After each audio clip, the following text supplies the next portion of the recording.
Avui us anem a parlar de les dones a l'antiga Grècia. L'objectiu d'aquest projecte és mostrar el paper de la dona i la història de l'antiga Grècia, per així veure com moltes d'elles, pese a no ser tan conegudes, van tindre una gran importància en l'àmbit de la ciència i el pensament de l'època. Les societats en l'antiguitat clàssica van tindre poc en compte en les dones, però encara més que en altres èpoques, ja que en Grècia va mostrar més respecte i atenció a les dones que en altres temps més moderns. La primera dona de la que us anem a parlar és Hipàtia. Ha nascut en Alessandria, Egipte, en l'any 370, en març.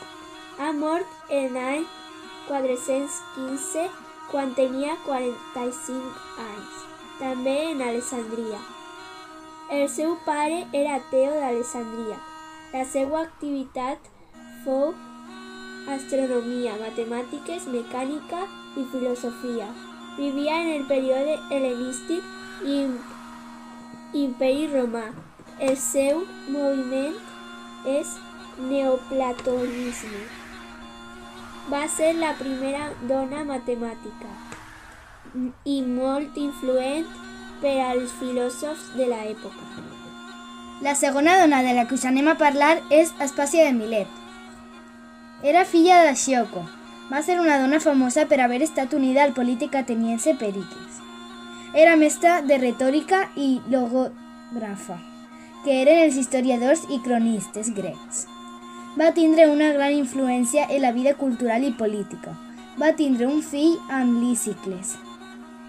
La tercera dona és Diotima de Mantinea. És un personatge que juga un paper molt important en el banquet de Plató. Les seues idees són l'origen del concepte de l'amor platònic. Va ser sacerdotisa, creia en la immortalitat. Va ser filòsofa grega. La quarta és Agnodice.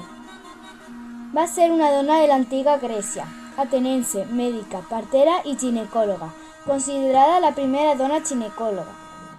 Com resposta al seu judici es va desencadenar una de les primeres revoltes femenines conegudes en la història. Va néixer en una família de societat alta. El seu desig era ser metge. Va sorgir al donar-se compte el gran nombre de les dones sotmeses a parts sumament dolorosos. L'última és Hipàrquia. Va ser una de les primeres dones filòsofes. Va néixer en el 350 a.C. en Maronea, Grècia, i va morir en el 300 a.C. Estava casada amb Crates de Tebes. Va ser considerada libertina, contestatària i feminista. És necessari rendir un homenatge a aquestes dones que d'alguna forma o d'altra van aconseguir un xicotet espai de llibertat.